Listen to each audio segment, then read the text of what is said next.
চিনাক এটি পৰিচয়ৰ আৰু এটি খণ্ডটিলৈ আপোনালোকক সকলোকে সেৱা আৰু স্বাগতম জনাইছোঁ। আজি আমাৰ মাজত আছে আমাৰ বিশিষ্ট সমাজকৰ্মী তথা তিৱা সংস্কৃতিৰ লগত জড়িত এজন ব্যক্তি, লগতে এজন সংবাদদাতা, সুপ্ৰতিষ্ঠিত সংবাদদাতা, আমাৰ মাননীয় শ্ৰী তুলসীমান দা ডাঙৰীয়া।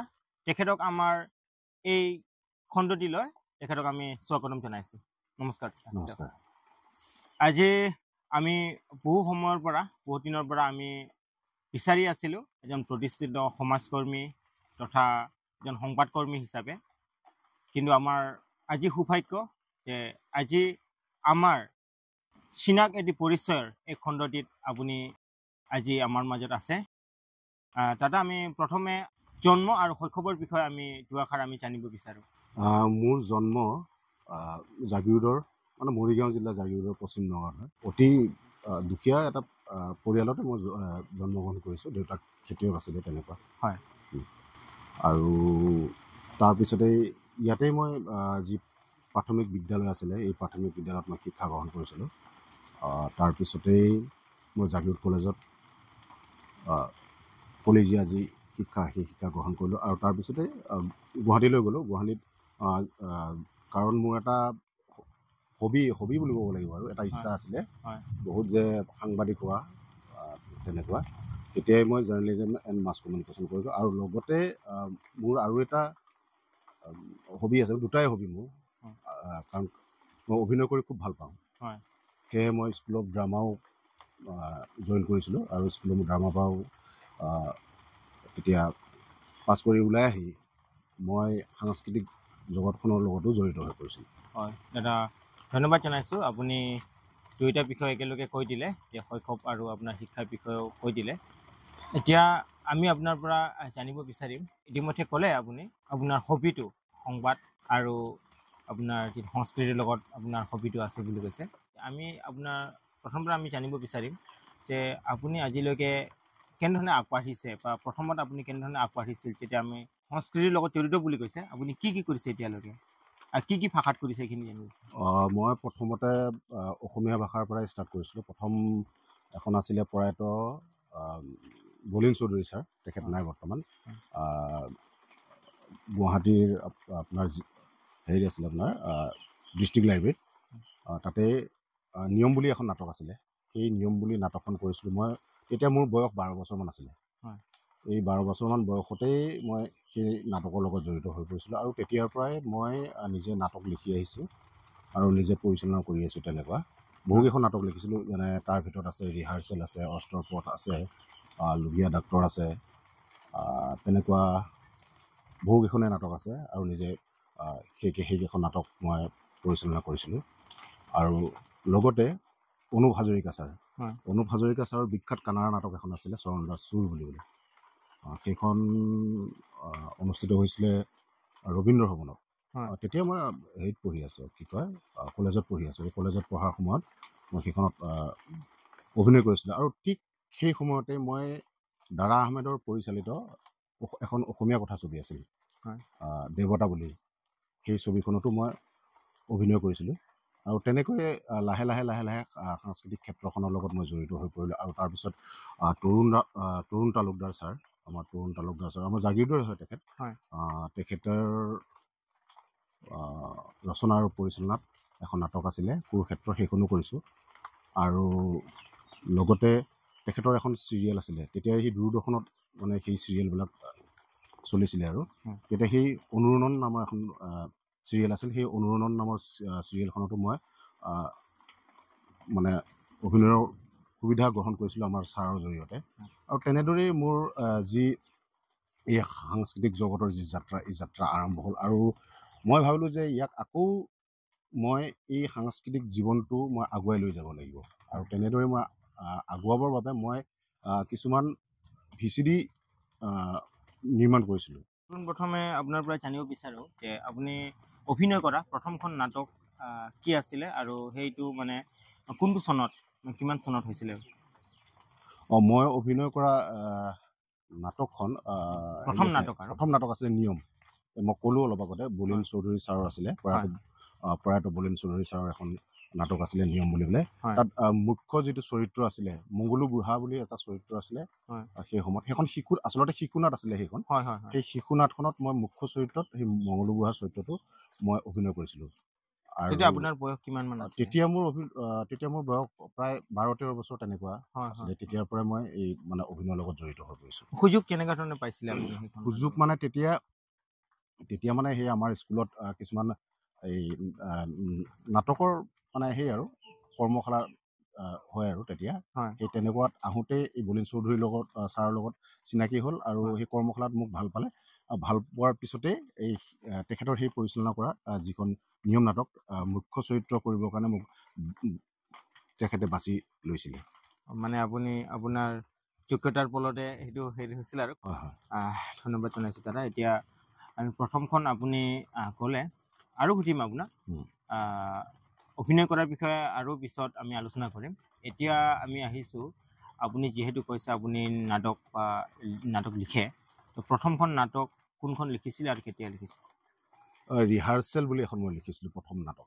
ৰিহাৰ্চেল মানে এই আপোনাৰ মানে মানুহে ৰিহাৰ্চেল কৰোঁতে কেনেকুৱাকৈ খুটি নাটি কেনেকুৱা হয়, মানুহৰ ভুল ত্ৰুটি কেনেকুৱা হয় তাকে সেইখন আচলতে একাংকিকা নাট। সেই একাংকিকা নাটখন মই লিখিছোঁ ৰিহাৰ্চেল বুলি আৰু সেইখনত মই নিজে পৰিচালনাও কৰিছিলোঁ। তেনে কিমান চনত আছিলে সেইটো আৰু তেতিয়া আপোনাৰ বয়স কিমান মান হৈছিল? সেইখন এই ৰিহাৰ্চেলখন আছিলে 1998। তাৰপিছত এতিয়ালৈকে ক্ৰমান্বয়ে আপুনি ক'ব নেকি আপুনি কেনেকুৱা ধৰণৰ নাটকবিলাকত আপুনি অভিনয় কৰিছে, কেনেকুৱা ধৰণৰ অভিজ্ঞতা এইখিনি অলপ ক'ব?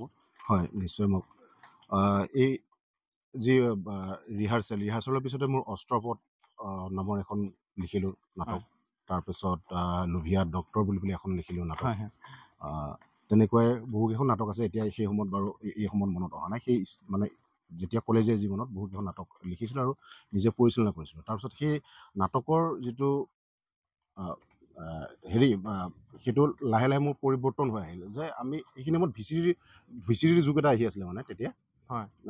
নাটকটো সেইখিনিতে অলপ স্থগিত কৰিলোঁ, নাটকটো পৰা বাদ দিলোঁ। তাৰপিছতে আৰু ভিচিডিৰ যুগ আহিল যেতিয়া বোলো ভিচিডি কৰা যায়। তেতিয়াই মই প্ৰথমখন অসমীয়া ভিচিডি কৰিছিলোঁ তেতিয়া। সেই অসমীয়া ভিচিডিখন হৈছে মৰম মৰমৰ জোনাক বুলি পেলাই, মন মৰমৰ জোনাক। সেইখন প্ৰথম আছিলে। মই পৰিচালনা আৰু মানে অভিনয় কৰিছিলোঁ সেইখনত। তাৰপিছতে আৰু এখন কৰিলোঁ অতি লোভে মহাপাপ বুলি পেলাই।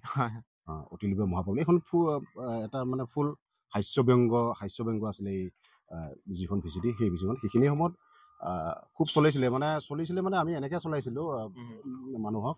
আমি ভিচিডি বিক্ৰী কৰিবৰ কাৰণে প্ৰতি ঘৰ মানুহে যাওঁ, মানে ভিচিডি ফৰ্চলি আমি বিক্ৰী কৰিছোঁ। কাৰণ আমি সেই দোকানত যাওঁ বা আমাৰ তেনেকুৱা মানে যিটো মানুহৰ মাজত সোমাই নিব পৰা এটা যিটো প্ৰক্ৰিয়া, সেই প্ৰক্ৰিয়াৰ বিষয়ে আমি অলপ অজ্ঞাত আছিলোঁ। কাৰণ কেনেকৈ এই ভিচিডিখন বনালোঁ হয়, সকলোখিনি প্ৰস্তুত কৰিলোঁ হয়, কিন্তু ইয়াক মানুহৰ মাজলৈ কেনেকৈ লৈ যাম।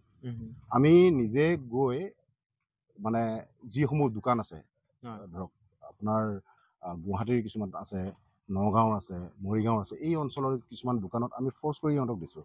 আৰু যিমানবোৰ মানুহক চিনাকি মানুহ আছে, গোটেই চিনাকি বা বন্ধুৰ চিনাকি সেনেকুৱা গোটেই আমি ফ'ৰ্চলি গোটেইখিনি হেৰি কৰিলোঁ। আৰু সকলোৱে কৈছে যে বস্তুখন ভাল হৈছিলে, ধুনীয়া হৈছিলে।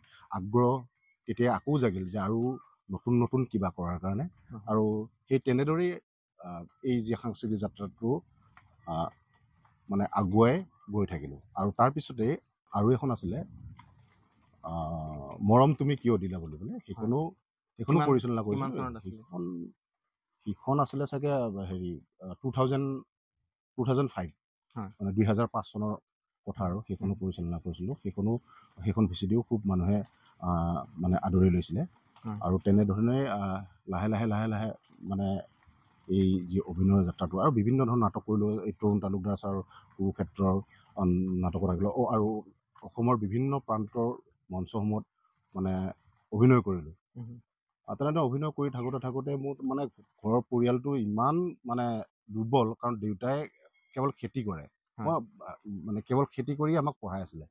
কাৰণ এই কলেজৰ সময়খিনিত মই যদি এনেকৈ কৰি থাকোঁ, ইফালে দেউতাই মোৰ খৰচ দিবনে নে মানে কি কৰিব, তেনেকুৱা নিচিনা এটা অৱস্থা মানে সৃষ্টি হৈছিলে। গতিকে সেইকাৰণে সেই নাটকৰ যিটো চেপ্টাৰ বা VCDৰ যিটো চেপ্টাৰ আছিলে মোৰ এই সাংস্কৃতিক জগতখনৰ প্ৰতি থকা যিটো চেপ্টাৰ সেইটো মই তাতেই মানে থমকিব লগা হ'ল। আৰু সেইখিনি সময়ত মই সেই গোটেই যি নাটকৰ যিটো যাত্ৰা সেইটো নাটকৰ যাত্ৰাটো থমকি গ'লোঁ।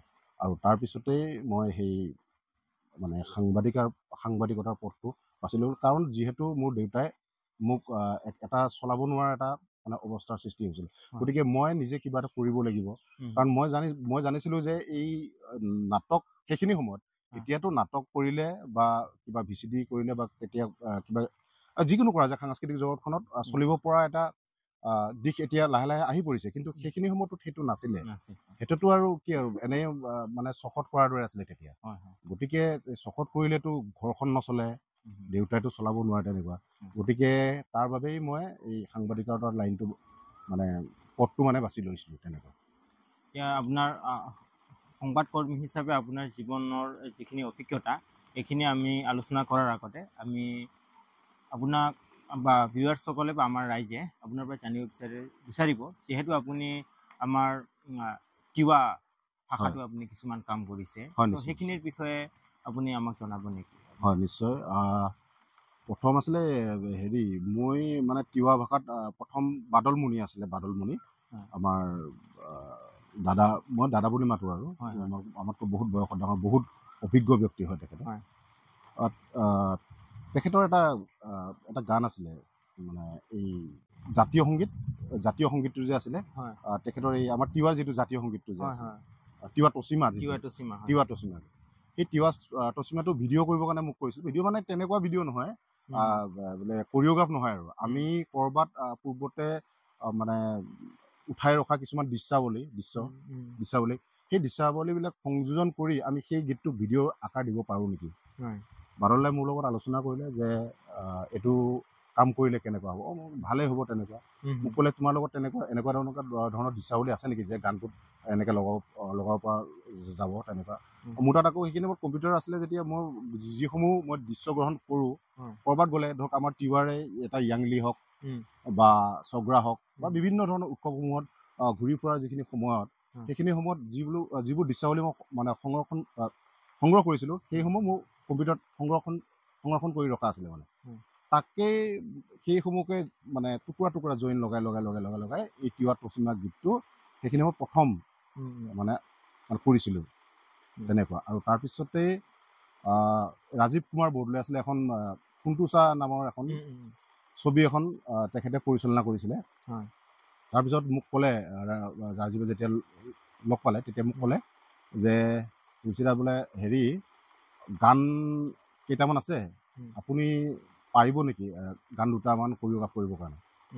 মই ক'লোঁ গানটো আজিলৈ তেনেকুৱা কৰিঅ'গ্ৰাফ কৰি পোৱা নাই, ট্ৰাই এটা কৰি চাব পাৰোঁ। গতিকে আমাৰ যিহেতু আমাৰ তিৱাৰে এখন ছবি, গতিকে এটা ট্ৰাই কৰি চাওঁ।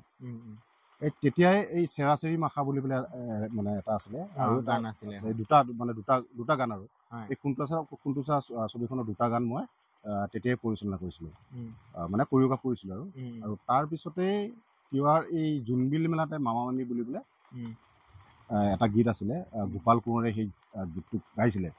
গোপাল কোঁৱৰে আহি পেলাই ক'লে, দাদা বোলে মোৰ এটা গান আছে, এইটো ভিডিঅ' কৰিব বিচাৰিছিলোঁ কিন্তু মোৰ লগত টকা নাই কৈছে, মোক তেনেকৈ কৈছে। আৰু এতিয়া টকা নাই, যিটো তাৰ ইচ্ছা, কাৰণ টকা নাই বুলি কৈছে যেতিয়া বোলো অলপ হেল্প কৰোঁ, তাক হেল্প কৰি দিওঁ।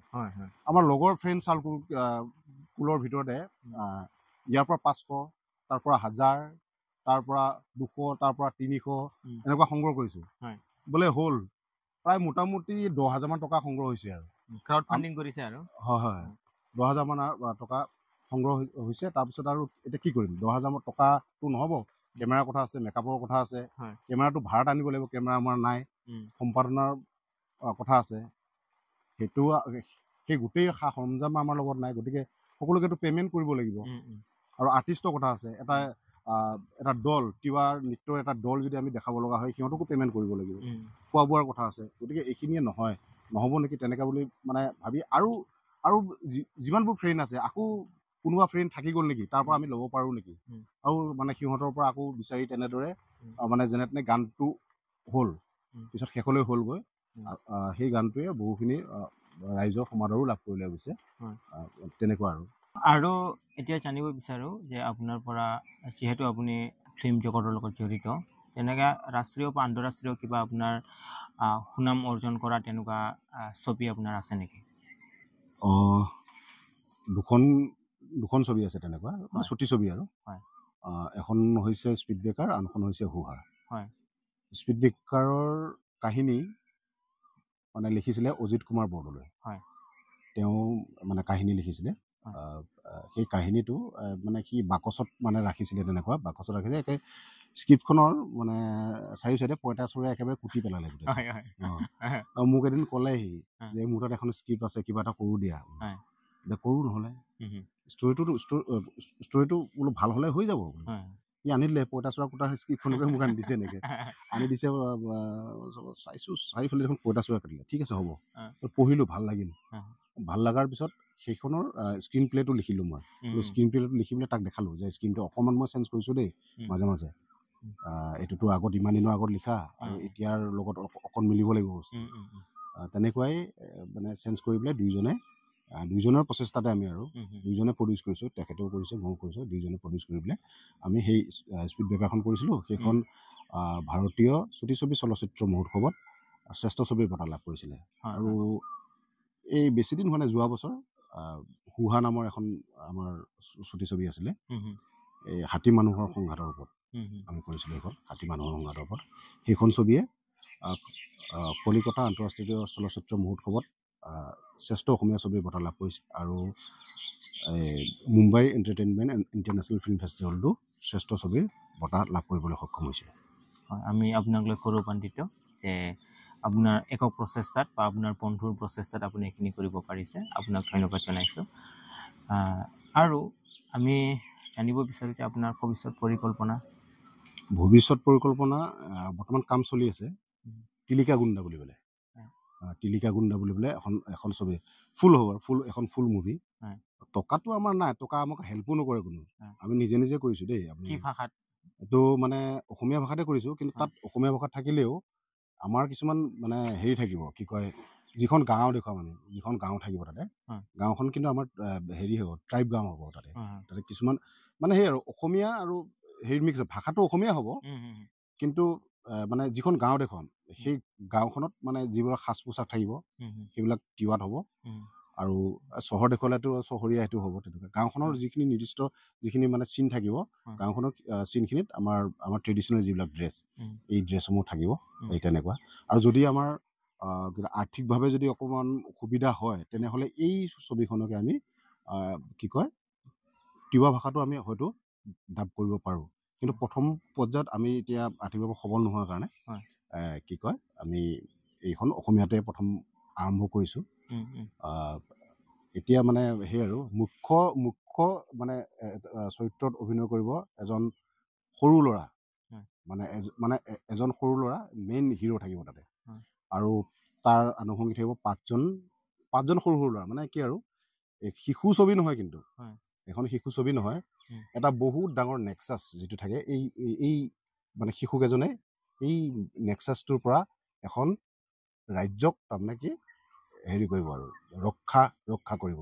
তাৰেই মানে ষ্টৰিটো বাৰু কৈ নিদিওঁ এতিয়া। ষ্টৰিটো কৈ দিলেতো গোটেই চিনেমাখনে নাচাব আৰু তেনেকুৱা এটা প্লেনিং চলি আছে। কিন্তু ইয়াত ফুল্লি একশ্যন হ'ব। ফুল্লি একশ্যন আৰু ড্ৰামা ইম'শ্যন চব থাকিব তাতে। একশ্যনৰ কাৰণে গোটেই এই যে মই ক'লোঁ যে 5জন যে ল'ৰা যে এই 5জন শিশুক ইতিমধ্যে ট্ৰেইন আপ কৰাই থকা আছে। সিহঁতক মই ট্ৰেইন আপ মানে কৰাইছোঁ। আমাৰ নিজৰ প্ৰচেষ্টাত আমি নিজে টকা চকা খৰচ কৰি গোটেইখিনি আমি ট্ৰেইন আপ কৰিছোঁ। সিহঁতক গোটেই মানে এনেকুৱাকৈ পাৰফেক্ট হ'ব লাগিব। কাৰণ এই শিশুসকলেতো একশ্যন কৰিবলৈ গ'লে ক'ত পাৰিব। ডাঙৰ মানুহ এজনে বাৰু কৰিব পাৰে কিন্তু শিশু এজনেতো কৰিব নোৱাৰে। তেনেকুৱা এই শিশুসকলো যাতে একটু পাৰফেক্ট মানে একশ্যনটো দিব পাৰে। কাৰণ আজিকালি হৈছে আত্মৰক্ষা খুবেই প্ৰয়োজনীয় হৈ পৰিছে। যাতে এই ছবিখন চাই আজিৰ যুৱ মানে প্ৰজন্মই কিছু অলপ শিকিব পাৰে আমি তাৰে প্ৰয়াস কৰিম। এই টিলিকা গুণ্ডা ছবিখনৰ জৰিয়তে এইখন মানে অহা বছৰ 26 জানুৱাৰীৰ আগে আমি মানে মুক্তি দিয়াৰ ব্যৱস্থা কৰিছোঁ। ধন্যবাদ জনাইছোঁ। যিহেতু আমি বৰ্তমান আলোচনা কৰি আছোঁ যে আপোনালোকে আন্তঃৰাষ্ট্ৰীয় পুৰস্কাৰ পাবলৈ সক্ষম হৈছে আপোনাৰ ছবিৰ জৰিয়তে। যিহেতু আমাৰ আৰু আমাৰ তিৱা সাহিত্য শাসিত পৰিষদৰ প্ৰসংগলৈ আহোঁ, যিহেতু আমাৰ তিৱা সাহিত্য শাসিত পৰিষদখন 5th শিডিউল আৰু 5th শিডিউলৰ অন্তৰ্গত যিবিলাক কাউন্সিল আছে এইবিলাক আমাৰ নিজৰ নিজৰ জনগোষ্ঠীৰ আমাৰ আৰ্ট এণ্ড কালচাৰ এইখিনি ডেভেলপমেণ্ট কাৰণে এইটো 5th শিডিউল কাউন্সিলবিলাক আমাৰ ভাৰত চৰকাৰৰ পৰা বা অসম চৰকাৰৰ পৰা আমাক দিয়া হয়। যিহেতু আপোনালোকে তিৱা সাহিত্য শাসিত পৰিষদৰ অন্তৰ্গত আপোনাৰ এই টোপাতলি বা এই জাগিৰোড অঞ্চল, তো আপোনালোকে বৰ্তমানলৈকে তিৱা সাহিত্য শাসিত পৰিষদৰ পৰা তেনেকুৱা সহায় সহযোগ আৰ্থিকভাৱে পাইছে নেকি? নাই, তেনেকুৱা ধৰণৰ একো মানে হেৰিয়ে পোৱা নাই, কি কয় সহায় সহযোগ পোৱাই নাই। মই এবাৰ গৈছিলোঁ কাউন্সিলত, তাৰমানে তেনেকুৱাই আৰু আমি কিবা কিবি বনাই থাকোঁতো তেনেকুৱা 5,000 টকা খুজিছিলোঁ মাত্ৰ, মানে 5,000 টকা আৰ্থিক মানে সাহায্য কিবা এটা দিয়ক আৰু আমি কিছুমান ল'ৰা 5,000 টকা এটা আমাৰ কমি আছে, 5,000 টকাটো দিয়ক। সিহঁতে মানে তিৱা কাউন্সিলৰ ইমান বিয়াগুম মানুহ হয়, তেওঁলোকে 5,000 টকা এটা দিবৰ কাৰণে সিহঁতে নোৱাৰিলে, ডাইৰেক্ট নোৱাৰোঁ বুলি কৈ দিছে। মানে তেতিয়া মনত বেয়া লাগিল। আমি কিহৰ কাৰণে আচলতে আমাৰ কাউন্সিলখন আছে, আমাৰ কালচাৰেলৰ ক্ষেত্ৰত তেওঁলোকে উন্নতি কৰিব লাগে ন। 5,000 টকাটো ইমান ডাঙৰ কথা নহয়তো। 5,000 টকা আমি তই মই তেনেকে আৰু আৰে সিহঁতেতো কিমান আজি ৰাস্তা ঘাট আহিব, কিবা আহিব, তোমাৰ তাৰ নামত কিমান দুৰ্নীতি কৰিব, দুৰ্নীতিৰ নামত কিমান লাখ লাখ টকা সিহঁতে মানে পকেটত ভৰাব।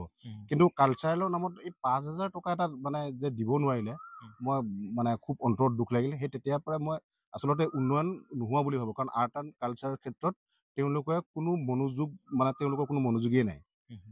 সেইটোৱে ক'ম আৰু মই।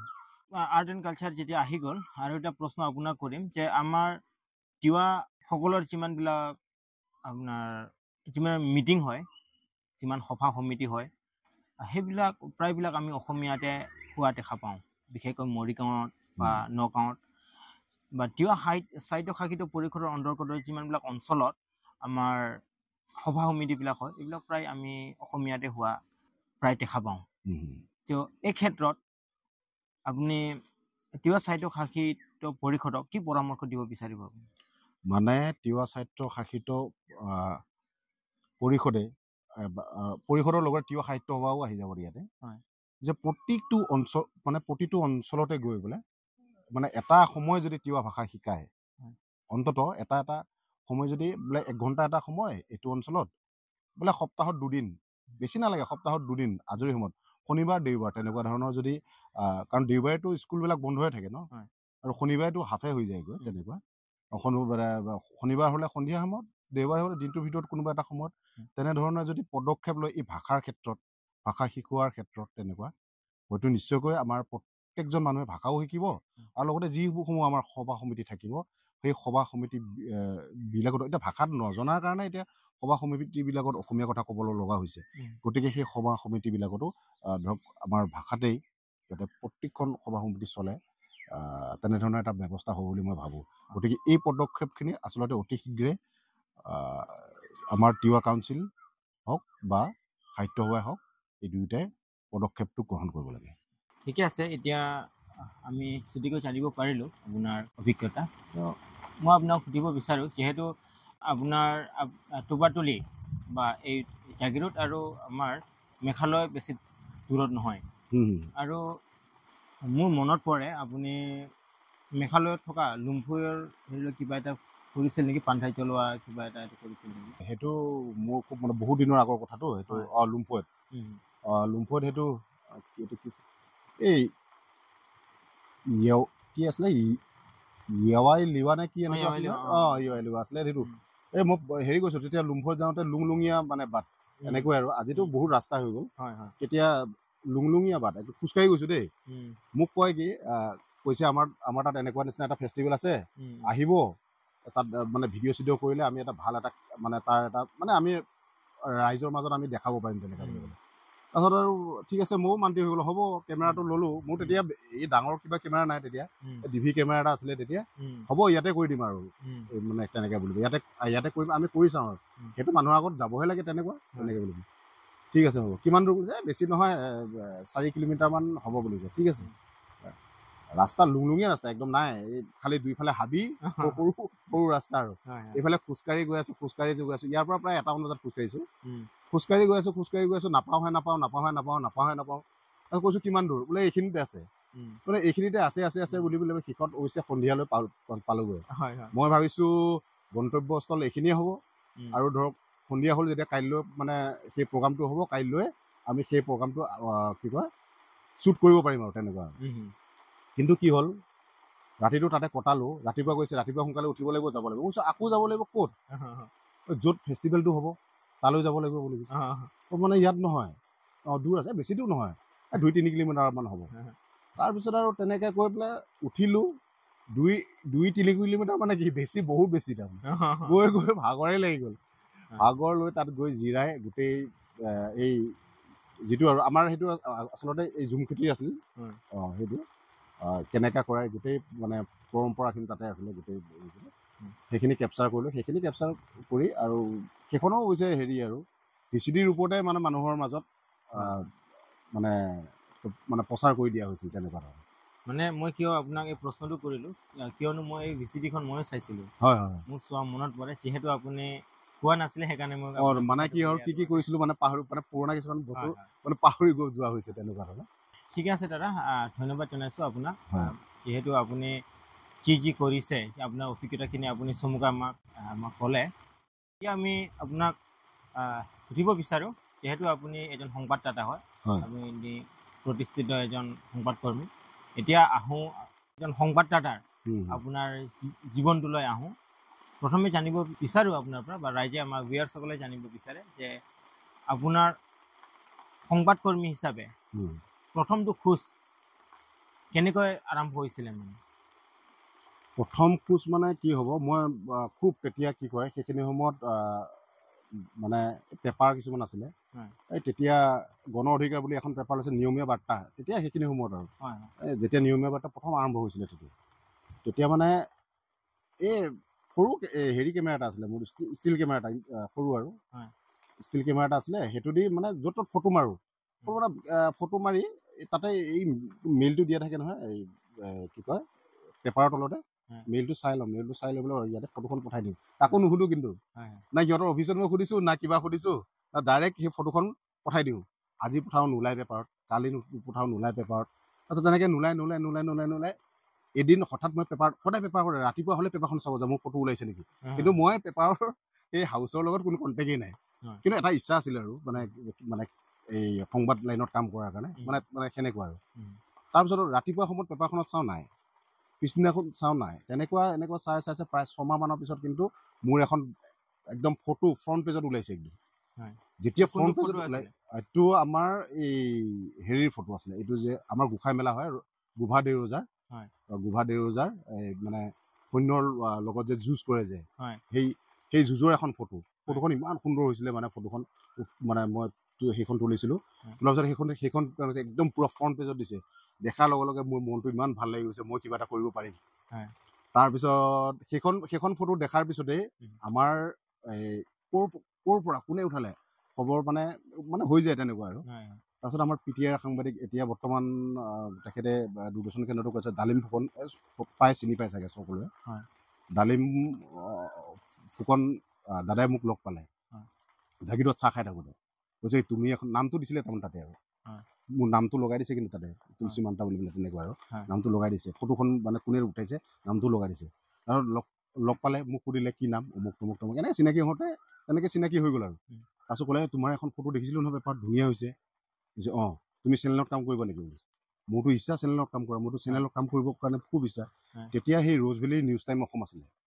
সেইখিনি সময়ত তেতিয়া কিমান চন আছিলে এইটো তেতিয়া কেতিয়া আছিলে 2010 মানৰ 2010 মানৰ কথা আছিলে তেতিয়া ৰ'জভেলী নিউজ টাইম অসম আছিলে মোক কৰিবা নেকি নিউজ টাইম অসমত কৈছে মই কিয় নকৰিম মইতো কৰিমেই মোৰ কৰাৰ ইচ্ছা মোৰ কৰিবৰ কাৰণে মই আছোঁ কাৰণ মই আগতে ক'লোঁ দেউতাক খেতিয়ক আছিলে মোৰ মানে চলাত খুব অসুবিধা কিবা এটা কাম পালে মোৰ কাৰণে বহুত ভাল হ'ব তাৰপিছত সি ক'লে ঠিক আছে প্ৰতাপ বৰদলৈ আছিলে সেইখিনি সময়ত এডিটৰ ইন চিফ প্ৰতাপ বৰদলৈতো সকলোৱে জানেই এডিটৰ ইন চিফ তাৰপিছত কি কৰিলে এই ডালিম ফুকনে এখন হেৰি লিখিলে লেটাৰ কাৰণ প্ৰতাপ বৰদলৈ আৰু ডালিম ফুকন সিহঁতে দূৰদৰ্শনত একেলগে কাম কৰিছে কাৰণ মানে সিহঁতৰ লগত এটা লিংক থাকেতো এখন লেটাৰ লিখি দিলে মোক যে তুমি এইখন গৈ প্ৰতাপ বৰদলৈক দিবা তোমাৰ হৈ যাব কিন্তু মই গৈছোঁ আৰু ভয়ে গৈছোঁ ইমান ডাঙৰ অফিচ দেখিছোঁ কাৰণ এদিনো গৈ পোৱা নাই মোৰ মানে বুকু এনেকুৱা ধপধপাই আছে মই মানে ক'ব নোৱাৰো এতিয়া মানে বিৱৰণী ক'ব নোৱাৰো মানে এনেকুৱা ধৰণৰ ভয় লাগিছে তাতে আকৌ প্ৰতাপ বৰদলৈ হেনে এজন মানুহৰ আগত মই কেনেকে কথা ক'ম তেনেকুৱা গৈ মই একো কোৱা নাই ৰিচিপশ্যনত কৈছোঁ প্ৰতাপ বৰদলৈ ছাৰক লগ কৰিব আহিছে বুলিছে তাৰপিছত আৰু এপইণ্টমেণ্টটো দিলে গ'লোঁ লেটাৰ এখন ছাৰক দিলোঁ যে এইখন অমুকে দিছে তাৰপিছত পঢ়ি চালে মোক কৈছে নিউজ পঠিয়াব পাৰিবানে নাই কৈছে কৈছোঁ পাৰিম ভিডিঅ' নিউজ কৈছে আমাৰটোতো চেনেলহে কৈছে আমাৰটোতো চেনেলহে ভিডিঅ' নিউজে পঠাব লাগিব পেপাৰটো তুমি ফটোখন আৰু লিখি পেলাই পঠাই দিলে হৈ যাব কিন্তু ইয়াততো ভিডিঅ'টো ল'ব লাগিব ভিডিঅ'টো লৈ আৰু পঠিয়াব লাগিব তুমি পাৰিবানে নোৱাৰিবা কৈছে মই তেতিয়া ভাবিলোঁ মই পাৰিম বুলি কৈ দিওঁ বোলো আৰু যিহেতু মোৰ ইচ্ছা আছে কৰাত মই পাৰিম বুলি কৈ দিলোঁ তেতিয়া পাৰিম বুলি ক'লে তাৰপিছত মোক হেৰি দি দিলে আৰু মেইলটো আৰু সিহঁতৰ FTP বুলি কয় আৰু মানে এটা চাৰ্ভাৰ থাকে আমাৰ মানে ইয়াৰ পৰা যিটো ফল্ডাৰ এটা পঠালে ডাইৰেক্ট গুচি যায় মানে চেনেলত পাই যায় সেনেকুৱা দি দিলে মোক সেইটো দি দিয়াৰ পিছত এটা নিউজ এটা হৈছে ক্ষেত্ৰীত হৈছিলে এটা কিডনেপিং বহুত ডাঙৰ কিডনেপিং ফাৰ্ষ্ট নিউজ মোৰ সেইটোৱে বিৰাট ডাঙৰ কিডনেপিং হৈছে এটা সৰু বাচ্ছা এটা কিডনেপিং কৰিছে বেলেগ চেনেলত ধাই বুজি আছে মোৰ চেনেলত এতিয়া মই পঠাব লাগে মই পঠাব পৰা নাই তাৰমানে কিয় মই ভিডিঅ' পঠাব পাৰিম বুলি ক'লো ডাটাখিনি মই পঠাই দিলোঁ হয় ফোনত মই ডাটাখিনি কৰি দিলোঁ কিন্তু ভিডিঅ'টো মই পঠাব পৰা নাই মই যুঁজি আছোঁ লাগি আছোঁ কম্পিউটাৰ এখন দোকানত গৈছোঁ ভাই মোক এই ভিডিঅ'টো যে মোক সৰু কৰি দে ল'লোঁ হয় স্পেচটো বহুত ডাঙৰ মোক কেনেকৈ যাব নাযায় নহয় 1 ঘণ্টা ধৰি অফিচৰ পৰা ফোনৰ ওপৰত ফোন যে তুমি সোনকালে ভিডিঅ'টো পঠোৱা বেলেগ চেনেলত বাজি আছে আমাৰ চেনেলত কিয় নাই তেনেকুৱা ধৰণৰ পিছত গৈ 2 ঘণ্টাৰ পিছত মানে ভিডিঅ'টো পঠাইছোঁ এইটো সেয়ে 2010 মানে সেই চেনেলত যোগদান কৰাৰ 1 মাহ মানৰ পিছতে এইটো হৈছে মানে বস্তুটো মানে সেইটো এটা মোৰ অভিজ্ঞতা থাকিল আৰু সেই মানে তেনেকুৱা নিচিনা তাৰপিছতে আৰু এনেকৈ আৰম্ভ হৈ ৰ'জভেলিটো বন্ধ হৈ গ'ল বন্ধ হৈ যোৱাত মইতো এতিয়া ক'ত যাম কি কৰিম তেনেকুৱা এটা হেৰি দেখা দিলে আৰু তেনেকুৱা তাৰপিছত আৰু তেতিয়া মানে প্ৰাগ নিউজটো তেতিয়া মানে হেৰি হৈছে আৰু মানে প্ৰথম নহয় আৰু বহু বছৰে মানে ছেটেলাইট হ'বলৈ গৈ আছে মানে কিন্তু তেতিয়ালৈ কেবুলতে চলি আছে মই যেতিয়া জইন কৰিছোঁ মানে ছেটেলাইট হ'বলৈ গৈ আছে মই গম পালোঁ যে ছেটেলাইট হ'বলৈ গৈ আছে গতিকে মই ভাবিলোঁ ইয়াত লেটাৰখন পেলাই দিয়ে হ'ল যদি পাই যাওঁ বোলো ভাল আৰু তাৰপিছত এনে ভাগ্য মোৰ তাৰ যিজন কেমেৰাৰ হেড আছিলে সেই কেমেৰাৰ হেডজন মোৰ এজন মানে চিনাকি দাদাৰ এজনৰ লগৰ আছিলে মানে তাৰপিছত মোক দেখা পাইতো সি এদিন তাৰমানে দয়াৰত মই যেতিয়া মানে হেৰিখন দিলোঁ কি কয় হেৰি লেটাৰখন দি আহিছিলোঁ সি দয়াৰত মোৰ ফটোখন দেখা পালে মানে ফটোখন দেখা পোৱাৰ লগে লগে মোক ফোন কৰিছে যে তুলসী তুমি কি কয় ইয়াত হেৰি দিছা নেকি চিঠি দিছা নেকি জইন কৰিবৰ কাৰণে তেনেকুৱা কিবা মই বোলো দি আহিছিলোঁ হেৰি এখন এতিয়া হ'বনে নহয় মই নাজানো একো নাই চিন্তা নকৰিবা তুমি আহি যোৱা গ'লোঁ যোৱাৰ পিছত এনে ভাগ্য মোৰ হৈ গ'ল তাতে মানে বাই লাক আৰু মানে লাকে ফেভাৰ কৰি আছে কাৰণে মই ইটোৰ পিছত সিটো পাই আছোঁ সেনেকুৱাই মানে মোৰ মানে কি কয় সাংবাদিক যিটো জীৱন তেনেকুৱাই মানে আৰম্ভণি মানে প্ৰাগ নিউজৰ যাত্ৰাটো কেতিয়াৰ পৰা আৰম্ভ হৈছিলে আপোনাৰ প্ৰাগ নিউজৰ চেপ্টাৰ ইয়াত 2 বছৰ কৰাৰ পিছতে এই হেৰিত 12ত যিহেতু আপুনি আপোনাৰ প্ৰথম এজন সংবাদকৰ্মী হিচাপে আপোনাৰ এজন জাৰ্নেলিষ্ট হিচাপে আপোনাৰ প্ৰথমটো অভিজ্ঞতা আপুনি শ্বেয়াৰ কৰিলে এতিয়া প্ৰাগ নিউজৰ যাত্ৰাত তেনেকুৱা অভিজ্ঞতা আছে নেকি আপোনাৰ প্ৰথম অভিজ্ঞতা তাৰপিছত বেলেগ তিতা মিঠা কেহা এইবিলাকতো আলোচনা কৰিম বাৰু কিন্তু তাৰ আগতে আমি আপোনাৰ জানিব বিচাৰোঁ প্ৰথম অভিজ্ঞতা কেনেকুৱা ধৰণৰ আছিলে আপোনাৰ প্ৰাগ নিউজত মানে প্ৰথম কথা হ'ল তেনেকুৱা ধৰণৰ মইতো ইয়াতে গোটেইখিনি শিকা হ'ল গোটেইখিনি মানে 2 বছৰ কৰাৰ পিছত মই প্ৰায়খিনি শিকিলোৱে মই মানে গোটেই বস্তুটো বিষয়টো জানি গ'লোঁ যে এনেকুৱা ধৰণৰ এনেকুৱা ঠিক আছে কিন্তু তেনেকুৱা ধৰণৰ কোনো অসুবিধাৰ সন্মুখীন হোৱা নাছিলোঁ কিন্তু এটাই অসুবিধাৰ সন্মুখীন হৈছিলোঁ দৰমহা প্ৰথমত দৰমহাটো লাগিবই মানুহটো এনে মানে এজন মানুহে কাম নকৰে আৰু নতুন হিচাপে কাৰণ সিহঁতেও দিব মোৰ হেৰিটো মানে চাইছে প্ৰথমতে এবছৰ সিহঁতে দৰমহা নিদিয়াকৈ মোক থাকিলে আৰু হয়তো মোক এটা চালে তাৰপিছত লাহে লাহে আৰম্ভ হ'ল দৰমহা আৰম্ভ হ'ল লাহে লাহে আৰু এতিয়াও সেনেকৈ চলি আছে বেলেগ বিশেষ অভিজ্ঞতা হৈছে নাই তেনেকুৱা মানে যেতিয়া আপুনি মানে নিউজ এটা বনোৱা যায় সংবাদ এটা কৰা যায় ন তেতিয়া আপোনাৰ আমি দেখা পাওঁ বহুতখিনি এজন প্ৰথমতকৈ যিজন সংবাদদাতা থাকে তেখেতৰে অৰিহণা বহুত থাকে তো ভাল যেতিয়া হয় তেতিয়াতো ভালে হয় বাৰু কেতিয়াবা বেয়া হ'লে বা কিছুমান অভিজ্ঞতাও তিতা মিঠা কেহা এইবিলাক অভিজ্ঞতাও থাকে তেনেকুৱা অভিজ্ঞতা হৈছে নেকি আপোনাৰ জীৱনত যিটো আপোনাৰ জীৱনৰ কাৰণে কেতিয়াবা ভাবুকি আহা তেনেকুৱা ধৰণৰ অভিজ্ঞতা হৈছে নেকি আপোনাৰ সেইটো সংবাদকৰ্মী হিচাপে আৰু সংবাদকৰ্মী হিচাপে সেইটোতো বহুত মানে সংবাদকৰ্মী হিচাপে বহুতো এটা কি কয় ৰিক্সৰে কথা বুলি মই মানে ক'ব লাগিব আৰু হয় হয় মোৰ বহুত আহিছে মোৰ ওপৰত বহুতে কেছো দিছে মানে আগতে আৰু আজি 5 বছৰ 8 বছৰ মানৰ আগতো তেনেকুৱা হৈছে মানে বছৰত এটা নহয় এটাক মানে কেছ দিবলৈ যায় এজাৰ এখন লৈয়ে যায় নহয় মানে নিউজটো কৰাৰ পিছত এজাৰ এখন লৈ থানাত দিয়ে দেগৈ পিছত থানাৰ পৰা মাতি পেলাই মানে মীমাংসা কৰি দিয়ে হৈ যায়গৈ তেনেকুৱা নিচিনা মানে প্ৰচেছটো মানে চলি যায়গৈ মানে কি আৰু দুৰ্নীতি যেতিয়া মানে কৰিব কথা এটা ক'লো এটা দুৰ্নীতি মানে দুৰ্নীতিৰ বাতৰি বেছি কৰিলে তাৰমানে থানাত যাব এজাৰ এখন যাব একদম পুৰা এইটো 100% গেৰাণ্টি তাৰমানে বেলেগে বহুত মোক দিছে তেনেকুৱা মই বহুকেইটা দুৰ্নীতিৰ বাতৰি কৰিছিলোঁ তেতিয়া সেইখিনি সময়ত মানে এতিয়া মানে কিছুমানৰ নাম নকওঁ বাৰু ইয়াতে সেই দুৰ্নীতিৰ বাতৰিকেইটা কৰোঁতে কি কয় মানে মোক 3বাৰ থানাত এজাহাৰ দিছে ঠিক আছে এজাহাৰ দিয়াৰ পিছত মোৰ তাত সিহঁতে কোৰ্টলৈ যোৱাৰ কথা মোক মানে হেৰি কৈছে কোৰ্টলৈ হেৰি কৈছে মানে যাম আপোনাৰ কোৰ্ট কেছ কৰিম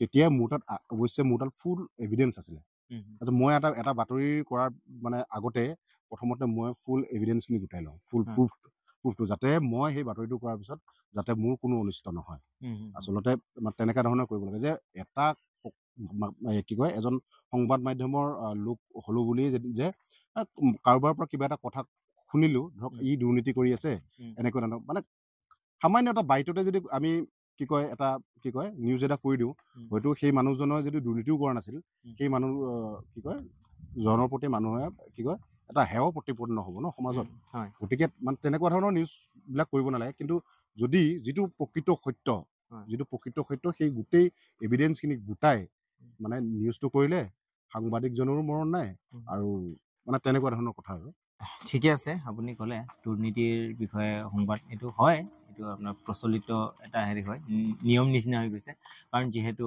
আমাৰ সমাজত যিটো চলি আছে তাৰ বিপৰীত দিশত যদি আমি যদি কৰিব যাওঁ তেতিয়া হয় ঠিকে আছে আপুনি কৈছে হয়তো চাগে আপুনি বহুত কিছুমান অভিজ্ঞতা আছে যিবিলাক অভিজ্ঞতা হয়তো চাগে আপুনি আমাৰ ৰাইজক আপুনি বৰ্তমান সময়ত আপুনি শ্বেয়াৰ কৰিব বিচৰা নাই যি নহওক ভাল লাগিছে আৰু আমাৰ ভিউৱাৰ্ছ আৰু ৰাইজসকলক আমি জনাব বিচাৰিছোঁ আজি আমাৰ মাজত আছে আমাৰ বিশিষ্ট সমাজকৰ্মী তথা এজন প্ৰতিষ্ঠিত সংবাদদাতা আমাৰ আৰু এজন সাংস্কৃতিক জগতৰ লগত জড়িত এজন আমাৰ মাননীয় তুলসীমান দাস লুম্ভুই ডাঙৰীয়া আৰু আমি তেওঁৰ বিষয়ে আৰু কেইটামান জানিব বিচাৰিছোঁ তাৰ মাজতে আমি কেইটামান কথা আপোনাক সুধিব বিচাৰোঁ আপোনাৰ যৌৱন আৰু বৈবাহিক জীৱনৰ বিষয়ে আপুনি কিছুমান কথা ৰাইজে বা ভিউৱাৰ্ছসকলে জানিব বিচাৰে এতিয়াতো সেইটো কৈ দিলেতো চবেই জানিব দেখোন একো নাই এইটো বৈবাহিক জীৱন মানে কেনেকুৱা আৰু তেনেকুৱা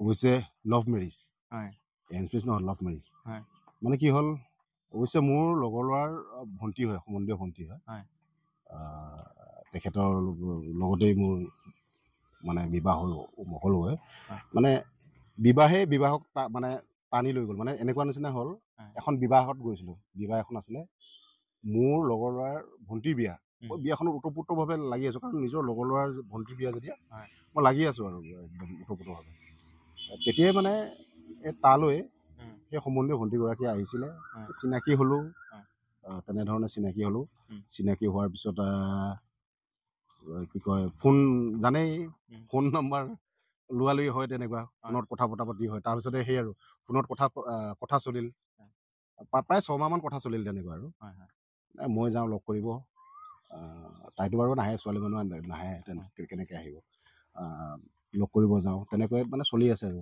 তাৰপিছতে এদিন আৰু কি কয় মোমায়েকৰ ঘৰত যাম বুলি ক'লে মোমায়েকৰ ঘৰত কিবা সকাম আছিলে আৰু মোক মাতিলে যে মামা ঘৰলৈ যাম ঠিক আছে হ'ব একো নাই ব'লা গ'লোঁ লৈ গ'লোঁ আৰু মোমায়েকৰ ঘৰ আছিলে হেৰি কি কয় মৰিগাঁও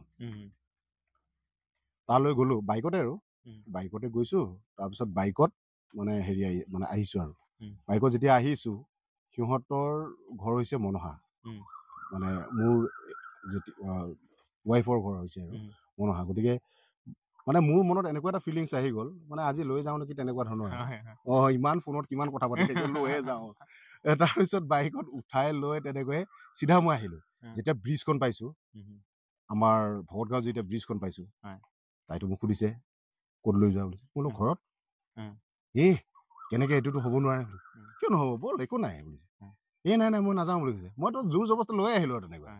লৈ আহি আমাৰ এই জাগিৰোডত আহি পেলাই এতিয়া ক'ত লৈ যাম, মইতো ঘৰত মানে ডাইৰেক্টটো আনিব নোৱাৰো ন, এতিয়া কেনেকে আনিম, মোৰ মানে সাহসকণ হোৱা নাই আৰু তেনেকুৱা। মানে সেই ৰাজস্থান হোটেল আছিলে, ৰাজস্থান হোটেলতে অলপ সময় চাহ পানী খালোঁ। তাৰপিছত আমাৰ আছে চাৰাংকুচিৰ পোনাকণ চাগ্ৰা বুলি কয়, চিনি পাই চাগে নেকি কোনোবা, আমাৰ পোনাকণ চাগ্ৰা বন্ধু হয় তেখেত মোৰ। তেখেতক ফোন কৰিলোঁ, ক'ত আছ? কৈছে মই ঘৰত আছোঁ। ঠিক আছে, মোৰ এটা প্ৰব্লেম এটা হৈছে, মোৰ তোৰ ঘৰত গৈ আছোঁ। এই তেনেকৈয়ে তাৰ ঘৰত আনি ৰাতিটো ৰাখিলোঁ। পিছত ঘৰৰ মানুহে গম পালে, গৈছে লৈ আহিলেগৈ, কোনো ধৰণৰ মানে অসুবিধা নহ'ল। কিন্তু সেইফালেতো ছোৱালী ঘৰৰ মানুহৰতো হাহাকাৰ। ইফালে তো মোমায়েকৰ ঘৰত গ'ল, মোমায়েকৰ ঘৰতো নাই, ইফালে ঘৰো আহি পোৱা নাই। ছোৱালীটো কি হ'ল, মাজতে গায়ব হৈ গ'ল, কাৰ লগত গৈছিলে, অমুকৰ লগত গৈছিলে, পুলিচ কেছ দিবলৈ আহি গ'ল। তাৰপিছত উপায় নাই, লাষ্টত পিছত গম পালে আৰু হেৰি হ'ল। তেনেকুৱাই মোৰ আৰু। মানে মই কিয় এই প্ৰসংগটো টানি আনিলোঁ, যিহেতু আপুনি এজন সমাজকৰ্মী হিচাপে আপোনাৰ যিমান সাহস, তাতকৈ বেছি সাহস আপোনাৰ পৰিয়ালটোৰ থাকিব লগা হয়। সেইকাৰণে মই তেখেতৰ আপোনাৰ সহধৰ্মিনীৰ প্ৰসংগটো মই টানি আনিছোঁ। কাৰণ যেতিয়া প্ৰত্যাহ্বান আহে জীৱনত, আপোনাৰ অলৰেডি আপোনাৰ মাইণ্ডছেট আছে, আপুনি আগবাঢ়ি যাব পাৰিব বা যিকোনো পদক্ষেপ আপুনি ল'ব পাৰিব। কিন্তু সেই পদক্ষেপ এজন ঘৰৰ গৃহিণী বা এজন আপোনাৰ যি সহধৰ্মিনীয়ে সেইখিনি কেনেকুৱা ধৰণে একচেপ্ট কৰিছে বৰ্তমানলৈকে, সেই বিষয়ে জানিবৰ কাৰণে মই এই প্ৰসংগটো টানি আনিছোঁ। কাৰণ যেতিয়া আপোনাৰ সমস্যাবিলাক আহে, হয়তো চাগে আপোনাকে নহয়, আপোনাৰ পৰিয়ালতো চাগে এইবিলাক যিবিলাক প্ৰত্যাহ্বানবিলাক আহি পায়। সেইকাৰণে মই তেখেতৰ বিষয়ে জানিব বিচাৰিলোঁ। যি নহওক, ভাল লাগিল আপোনাৰ, যিহেতু এজন ব্যক্তি হিচাপে আমি যিমান কাম কৰোঁ, আমাক এজন শক্তি দিয়াটো আমাৰ মা হ'ব পাৰে, আমাৰ ৱাইফ হ'ব পাৰে, তেওঁলোকে আমাক যথেষ্টখিনি দিলে। ধন্যবাদ জনাইছোঁ দাদা, আপুনি এইখিনি খোলাকৈ কোৱাৰ বাবে। হয়, এতিয়া আমি বহুখিনি কথা আপোনাৰ পৰা জানিব পাৰিলোঁ। আৰু আমাৰ যিসকল ভিউৱাৰ্ছ আছে, হয়তো বহুকেইজনে তুলসী মাণ্ডা কোনজন মানুহ, কিছুমানে এটা পাৰ্টটো আপোনাক চিনি পায়, কিছুমানে এজন সংবাদদাতা হিচাপে চিনি পায়, কিছুমানে আপোনাৰ সমাজকৰ্মী হিচাপে চিনি পায়, বা কিছুমানে কিন্তু এজন তুলসী মাণ্ডাই 3টা পাৰ্ট আছে তুলসী মাণ্ডা। আৰু ভিউৱাৰ্ছসকলে জানিব পাৰিলে। এতিয়া য়েছ অৰ নো কেইটামান প্ৰশ্ন আছে, তালৈকে এতিয়া আহিম। কাৰণ যিহেতু আমাৰ যিকোনো কথা বতৰা প্ৰায় আলোচনা প্ৰায় শেষ হ'বলৈ গৈ আছে, আমাৰ মাজত কেইটামান প্ৰশ্ন থাকিব আপোনাৰ, যিটো প্ৰশ্নত আপুনি হয় আৰু নহয় আপুনি আনচাৰ দিব লাগিব। যিহেতু আমি তিৱা সাহিত্য শাসিত পৰিষদৰ অন্তৰ্গত এটা অঞ্চল হয়, সেইকাৰণে মই আপোনাক সুধিব বিচাৰোঁ, তিৱা সাহিত্য পৰিষদৰ যিখিনি কাম হৈ আছে, সেই কামখিনিক লৈ আপুনি সন্তুষ্ট নে, হয় নে নহয়? সন্তুষ্ট নহয়। আমি আপোনাক আৰু এটা প্ৰশ্ন কৰিম। আজি এজন তিৱা লোক হিচাপে আজি আমি আপোনাৰ লগত তিৱাতে কথা পাতিব লাগিছিলে, হয়তো সেইটো সম্ভৱ নহ'ল আমাৰ কাৰণে। আমি অসমীয়াত এতিয়া আলোচনাটো আমাৰ পঠাব লগা হ'ল। এতিয়া তিৱা সাহিত্য সভা বা তিৱা মাথোঁলাই টকৰাই আৰু আমাৰ তিৱা সাহিত্য শাসিত পৰিষদে আপোনালোক যিসকলে ভৈয়ামত থকা তিৱাখিনিক তিৱা ভাষা শিকোৱাত কিবা ব্যৱস্থা লৈছেনে? নাই লোৱা, মই লোৱা নাই বুলি ভাবোঁ। তিৱা সাহিত্য সভাই যিখিনি কাম কৰি আছে, সেই কামক লৈ আপুনি সন্তুষ্ট নে? অসন্তুষ্ট। মই আপোনাক আৰু প্ৰশ্ন কৰিম। আমাৰ তিৱা সংগঠন যিমানকেইটা সংগঠন আছে, এইটো আপোনাৰ সদৌ তিৱা ছাত্ৰ সন্থা হ'ব পাৰে, সদৌ তিৱা মহিলা সন্থা হ'ব পাৰে, আৰু যিমানকেইটা আমাৰ সংগঠন আছে, এই সংগঠনসমূহে কৰা কৰ্মৰাজিত আপুনি সন্তুষ্ট নে? মানে সাম্প্ৰতিক কালত হয়। সন্তুষ্ট নহয়। হয় আৰু সেই মেছেজ আমি প্ৰতিজনৰ পৰা লৈ আছোঁ। এজন সমাজকৰ্মী হিচাপে যিহেতু আপুনি আমাৰ সমাজ জীৱনৰ লগত আপুনি সদায় জড়িত হৈ থাকে, তো আপোনাৰ অভিজ্ঞতা বহুত বেছি হ'ব। সেইকাৰণে আমি আপোনাৰ পৰা জানিব বিচাৰোঁ, তো আপুনি উঠি অহা প্ৰজন্মক কি বাৰ্তা দিব বিচাৰে এই সময়ত?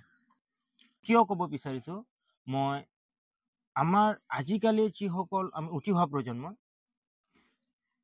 সংগঠন কৰিলেও বা যিকোনো আমাৰ জাতিৰ কাৰণে কাম কৰাৰ আগতে তেওঁলোকে প্ৰথমটো তেওঁলোকৰ নিজৰ মুনাফাটো বেছি চিন্তা কৰে।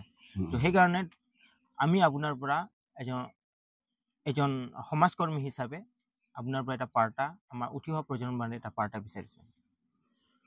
মানে কাম যিয়েই নহওক সদায় নিস্বাৰ্থভাৱে কাম কৰি যাব লাগে, তেতিয়াহ'লে ছাকচেছ অনিবাৰ্য, সেইটোৱে ক'ম মই।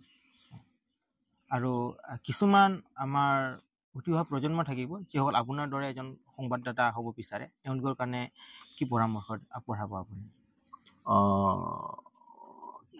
তেওঁলোকৰ কাৰণে মোৰ এইটোৱে পৰামৰ্শ থাকিব যে তেওঁলোকে ভাল এই মানে এই যিটো সংবাদ জগতৰ যিটো লাইন মানে যিটো পথ আছে তাত ভালকৈ শিক্ষা গ্ৰহণ কৰক, আৰু শিক্ষা গ্ৰহণ কৰিলে প্ৰকৃত যিটো মানে সাংবাদিকতা, এই সাংবাদিকতা লৈ ভাল জ্ঞান পাব, আৰু জ্ঞানৰ লগতে এই যিটো পথ, এই পথটোত সুন্দৰভাৱে আগবাঢ়ি যাব পাৰিব। আপোনালৈ আৰু এটা প্ৰশ্ন থাকিব মোৰ, যিহেতু আপুনি এজন সংবাদকৰ্মী, আমি দুখিত যে আজিলৈ আমাৰ তিৱা ভাষাত তেনেকুৱা এটা পৰ্টেল চেনেলো নাই। আপোনাৰ ছেটেলাইট চেনেলৰ কথাটো বাদে দিওঁ, এটা পৰ্টেল চেনেলো নাই আমাৰ, এটা নিউজ দিব পৰা বা আমাৰ যিবিলাক তিৱা সমাজত যিবিলাক হৈ থাকে সেইবিলাক দিব পৰা এটা পৰ্টেল চেনেলো নাই। তো সেই বিষয়ে আপুনি কি ক'ব বিচাৰে? মানে হয়, নিশ্চয় আমাৰ এতিয়া এটা জাতিৰ প্ৰচাৰ প্ৰসাৰ থাকিলেহে উন্নতি হ'ব। হয়, গতিকে এটা চেনেল খুবেই দৰকাৰ। কি হওক, ছেটেলাইটটো আমাৰ বহুত দূৰৰ কথা বাৰু, তাত বহু আৰ্থিকভাৱে সবল হ'ব লাগিব, কাৰণ আৰ্থিকভাৱে আমি সিমানখিনি সবল নহয়। গতিকে যদি আমি পাৰোঁ, এটা পৰ্টেল চেনেল হোৱাটো খুবেই দৰকাৰ, কাৰণ আমাৰ নিজা ভাষাত, কাৰণ প্ৰত্যেকৰে আছে আজিকালি। বড়োসকলৰ দেখিছোঁ বড়োসকলৰ আছে, কাৰ্বিসকলৰ দেখিছোঁ কাৰ্বিসকলৰ আছে, কিন্তু আমাৰ তিৱাসকলৰ নাই। গতিকে তিৱা ভাষাত এটা পৰ্টেল চেনেল হ'ব লাগে, মানে মোৰ এইটোৱে আৰু মানে আশা তেনেকুৱা। আৰু আপুনি অলপ আগতে ক'লে আমাৰ তিৱা সাহিত্য শাখিত পৰিষদক লৈ আপুনি সন্তুষ্ট নহয়। তো তিৱা সাহিত্য শাখিত পৰিষদক সকলোৱে বিচাৰি আছোঁ বা সকলোৱে দাবী কৰি আছে যে ষষ্ঠ অনুসূচিত হ'ব লাগে, 6 শিডিউল পাব লাগে। তো এই ক্ষেত্ৰত আপুনি কি কয়, লাগিব নে নেলাগে? লাগিব, 6 শিডিউল লাগিবই। ঠিকে আছে, আমি আপোনাক ধন্যবাদ জনাইছোঁ। আপোনাৰ বহু মূল্যৱান সময় আপুনি আমাৰ মাজত দিলে, আৰু আপোনাৰ যিমানখিনি অভিজ্ঞতা যিখিনি আমি জানিব পৰা নাছিলোঁ সেইখিনি আপুনি আমাকো ক'লে, আৰু লগতে আমাৰ ভিউৱাৰ্ছ, আমাৰ ৰাইজসকলক ক'লে। আৰু আজিৰ আমাৰ আলোচনা প্ৰায় শেষ হৈছে। তো আপুনি যিখিনি সময় আমাৰ কাৰণে দিলে তাৰ কাৰণে আমি আপোনাক ধন্যবাদ জনাইছোঁ। আৰু আহি থকা সময়ত আৰু আমি পুনৰবাৰ হয়তো চাগে আপোনাক লগ পাম, আৰু আপুনি যিমানখিনি কথা আমাৰ মাজত এই আলোচনাৰ জৰিয়তে আপুনি আমাক শ্বেয়াৰ কৰিলে তাৰ কাৰণে আপোনাক ধন্যবাদ জনাইছোঁ। আৰু আপোনাক আজিৰ এই কাৰ্যসূচীৰ পৰা আমি ধন্যবাদ জনাই আমাৰ এই কাৰ্যসূচী ইয়াতে বিদায় মাগিছোঁ। ধন্যবাদ, নমস্কাৰ।